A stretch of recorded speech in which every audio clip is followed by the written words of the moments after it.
So Sophie asked, question, do you think the time of day one trains makes a difference? I love this question. Hmm. Who wants to take it? I'll take it first. So for me personally, yes, it does. For the reason why I find that when you train later on the day, you're more hyper. So if you're training depends on what training you're doing. Like if you're doing like a 2 hour session in the gym, and it's quite close to your bedtime, then you've got to take all factors into consideration. You've got to take a factor that you're going to be eating quite late, so that's going to affect your sleep. Whereas if you're training in the morning on an empty stomach, or let's say you had a bit of food into you in the morning time or whatever it is, I don't know what it is, but you have more energy. You just feel better. You feel like you're ready to go in and just attack it. Whereas if you've got a long day in work, if you have to work on 9 hour shifts, and you've got to say, oh my God, I've got to go to the gym after work, like you're not as excited. I know I haven't. Like I know I used to do it before. I know I used when I worked since my 9 to 5 job, and I used to go to the gym after training. The traveling, getting there, the traveling, getting back from there. It's not just it's like an hour and a half in the gym. You're probably looking under half an hour getting there, another half an hour getting back from there. That's nearly 3 hours out of your day. And if you've got a family, that's a long fucking time waiting your bleeding family. Whereas if you get up in the morning, get what you have to get done, I find the rest of the day just feels absolutely amazing. So that's just my take. And I always say to people, like if you can get it done first thing in the morning, because like 9 times out of 10 you won't want to do it in the afternoon.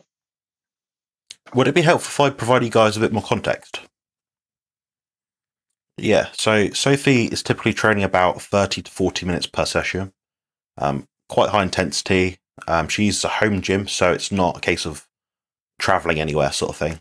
She has 2 children. One is 1 year old nearly, and one is nearly 6 years old. So she tends to train around about 10 a.m. when the youngest one goes into bed for a nap. Usually the other one's in school, so it's not a problem. Now, sometimes the baby will wake up, so it's not a case of her being able to stay there for 30 minutes. Sometimes it's back and forth, 10 minutes here, 10 minutes there, so it's quite a tricky one to sort of handle in terms of timing. Now, she works Mondays and Tuesdays all day. She gets home quite late. Sometimes she wants to train on those days. So in that instance, she's having to train after work, maybe 7 o'clock at night, 7:30 sometimes. So basically, her whole thing is, is it worth her just kind of not training on those days, just giving it the 3-4 days, the other days of the week? Or if she really wants to train those days, should she just say sod it, on a train after work? That's kind of a bit of extra context, if that helps. I would say it's completely up to her. I think if she's had a long day, especially if she's on her feet all day and she's quite stressed, I would take the day off the gym and go when you're 100% ready. Yeah, that's a good shout. I kind of think the same thing. She typically trains after meal 1, and she has 3 meals per day. And her meal 1's probably, I'd say, usually about an hour and a half, 2 hours before. So she has the same protocol as me, pretty much. 1 meal, give it a few hours, train, Yeah. And I'm the same, like, I just a quick point. I'm the same as well. I always make sure the meal that I have the night before is a good meal. Because I always train in the morning. If I am training fasted in the morning, then I will make sure that meal before that is like the night before. I'll have it around 2 or 3 hours before I go to bed. I don't want to go to bed like with a full stomach. I want to make sure I'm feeling good going to bed. So when I wake up in the morning, I don't have that bloated feeling. I just feel good. Glass of water, and I'm ready to rock and roll. Go ahead, Cole. Sorry about that. No. You guys are great. Yeah. My coach had always taught me that training in the late afternoon is optimal from a biological standpoint. Apparently, I don't know where he got that info from, but this the body's warmest body temperature. What's that? Yeah, some people that proponents of training later, they believe training when you've got more fuel in the system and your body temperature is higher. Okay. Yeah. And he was saying that your testosterone levels are naturally higher during that point in the day too, maybe. Yeah, because you've got more food in your body. That's why. Oh, okay.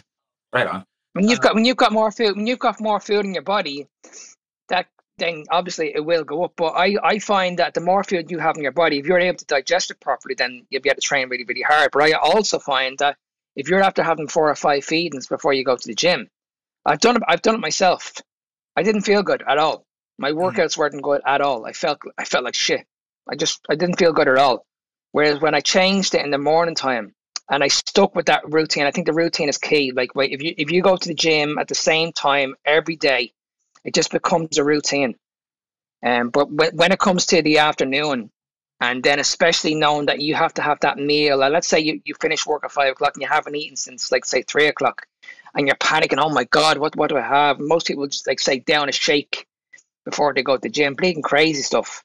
Or they might have a pre-workout, like they're having a caffeine drink on the way to the gym at like 6:30 in the afternoon. So they go to the gym, they're hyper, they won't get out of the gym until about 8:30. That's going to affect their sleep going forward. Then the next day they feel like shit, but they'll still go to the gym. This is what's going to hinder your performance going forward. So if you're losing strength and you're saying, like, but I'm doing everything right, I'm eating well, I'm doing everything right. It could be that you're just training too late and you're not sleeping properly. Yeah, I'm with you on the training fasted too, and it's basically an art of getting your, is when it comes to resistance training, right? To get your food as close as you can to your training window, but not to the point to where you're bloated.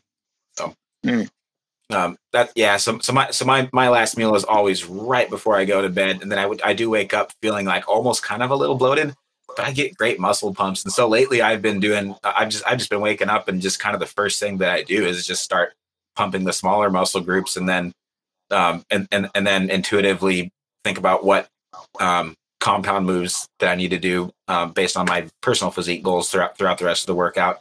And then and then before I know it, it's done. And I got my cardio to do, and that's pretty much it. So I guess to your guys' point, yeah, what makes the most sense on paper is wonderful. And like when I was training in the afternoons, my results were good, but my results are better because I'm more consistent when I train in the mornings.